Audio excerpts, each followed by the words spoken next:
जय श्री राधे मित्रों, बहुत स्वागत है आपका न्यूज़ 24 के यूट्यूब चैनल और फेसबुक पेज पर। मैं हूं हरि गोपाल शर्मा। मित्रों, हम इस एपिसोड में बात करेंगे शीतलाष्टमी पर्व क्या है, इसे बासोड़ा क्यों कहा जाता है और इस पर्व का क्या वैज्ञानिक महत्व है। तो आइए शुरू करते हैं अपना विशेष प्रोग्राम शीतलाष्टमी बासोड़ा पर्व। मित्रों, इस बार शीतलाष्टमी का पर्व चैत्र मास के कृष्ण पक्ष की अष्टमी तिथि शीतलाष्टमी कही जाती है। ये पर्व 4 अप्रैल रविवार को मनाया जाएगा। अष्टमी तिथि सुबह 4:12 से शुरू होगी और 5 तारीख को सुबह 2:59 पर समाप्त होगी। तो इस बार शीतलाष्टमी का पर्व 4 अप्रैल को रविवार के दिन मनाया जाएगा। यदि पूजा के विशेष मुहूर्त की बात करें तो सुबह 6:08 से लेकर के शाम को 6:41 तक आप शीतला माता की पूजा कर सकते हैं, बासोड़ा पर्व की पूजा कर सकते हैं। वैसे कुछ जगह अपनी परंपराओं और मान्यताओं के अनुसार होली के बाद जो सबसे पहला गुरुवार या सोमवार आता है उसको ये पर्व मनाने की परंपरा है। इसलिए आप अपनी कुल परंपरा के अनुसार भी शीतल अष्टमी का पर्व मना सकते हैं। शीतलाष्टमी पर्व जिसे बासोड़ा कहते हैं, देखिए, सनातन धर्म पूरी तरह वैज्ञानिक है। ये पर्व भी पूरी तरह वैज्ञानिक है। शीतला माता को स्वच्छता की अधिष्ठात्री देवी शास्त्रों में कहा गया। स्कंद पुराण में शीतला माता का विशेष रूप से वर्णन मिलता है। स्कंद पुराण में शीतला माता का स्तोत्र दिया गया है जिसकी रचना भगवान शिव ने स्वयं अपने श्रीमुख से की थी।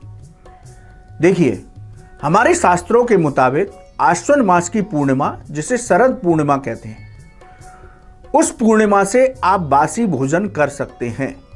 आप यदि शरद पूर्णिमा से बासी भोजन खाना शुरू करते हैं तो आपको आपके शरीर में कोई विकार नहीं होगा। लेकिन शरद पूर्णिमा के बाद आप चैत्र मास की जो अष्टमी है, जिसको शीतलाष्टमी कहते हैं, जिस दिन ये बासोड़ा पर्व मनाया जाता है, उस दिन अंतिम भोजन करते हैं। ये पर्व ये संदेश देता है कि अब हमें बासी भोजन नहीं करना है। इसलिए शीतला माता की पूजा में भी जो पदार्थ उनको भोग में लगाए जाते हैं वो सभी सप्तमी तिथि या जिस दिन आप पर्व मनाना चाहते हैं उससे एक दिन पहले मना लिए जाते हैं। जिस दिन शीतला माता की पूजा होती है उस दिन चूल्हा नहीं जलाया जाता। उन बासी पदार्थों से हम शीतला माता की पूजा करते हैं और ये प्रण लेते हैं कि अब हमें बासी भोजन नहीं करना है।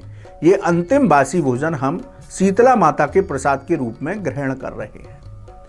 अब यदि शीतला माता के स्वरूप की बात की जाए तो शीतला माता के हाथ में झाड़ू है, शीतला माता के हाथ में कलश है, शीतला माता के हाथ में सूप है।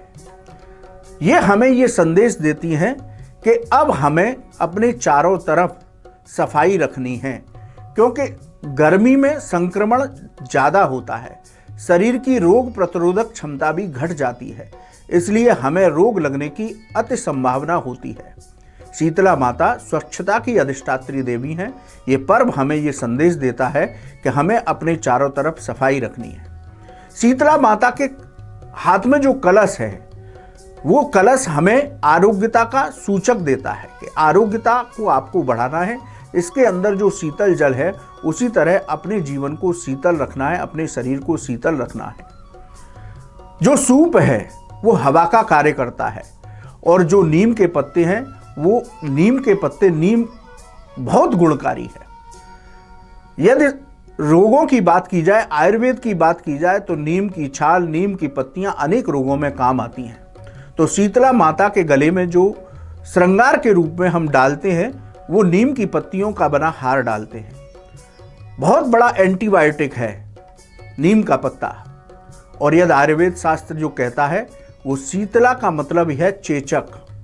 चेचक रोग जो है वो आयुर्वेद में शीतला नाम से दिया गया है। इसलिए जो शरीर से संबंधित रोग हैं, त्वचा से संबंधित रोग हैं, उन सभी में माँ शीतला की कृपा से हमें लाभ प्राप्त हो, उनकी कृपा प्राप्त हो, हमें आरोग्यता का वरदान दें। इसलिए शीतला माता की पूजा की जाती है। ये पर्व हमें पूरी रूप से वैज्ञानिक दृष्टिकोण से ये समझाता है कि अब हमें अपने शरीर को रोगों से बचाना है, अपने चारों तरफ साफ सफाई रखनी है, हमें कोई दूषित या बासी भोजन नहीं करना है जिससे कि हमारा शरीर रोगी हो जाए। तो बड़ी श्रद्धा और भक्ति के साथ शीतला माता की पूजा करें, बासोड़ा पर्व मनाएं। हम सभी पर मां शीतला की अनवरत कृपा बरसती रहे, उनसे हमें आरोग्यता का वरदान प्राप्त होता रहे। जय मां शीतला।